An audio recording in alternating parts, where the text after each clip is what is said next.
PTI जो senator है जिन तालुका आहे लाड़काणे सां उहो सैफुल्ला अबड़ो आहे। पीटीआई सां हुनजी वाबस्तगी कॾहिं खां शुरू थी आहे पर ख़बर न आहे। सेनेट में हमेशह उहो सुठो ॻाल्हाईंदो आहे। हुनखे शौकास नोटिस मिलियो आहे बिलावल भुट्टो ज़रदारी सां मुलाक़ात करण ते।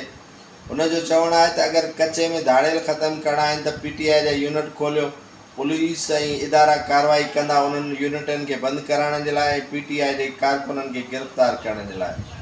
हाणे ॻाल्हि इहा आहे त शायदि जेको धाड़ेल आहे लुंड, उहो ऑलरेडी पीटीआई जा गीत ॻाए पियो, उनखे तव्हां कचे जो सदर कयो ऐं उनखे ज़ून विराए ॾियो न, जीअं पंहिंजो साउथ पंजाब आहे ऐं जनूबी पंजाब आहे, अहिड़े नमूने सां साउथ सिंध ऐं जनूब सिंध वारो सिलसिलो शुरू करे ॾियो। तव्हां उन्हनि खे पीटीआई वारा सभु कुझु करे सघो था ऐं उन्हनि खे विराए ॾियो त यूनिट क़ाइमु करायो।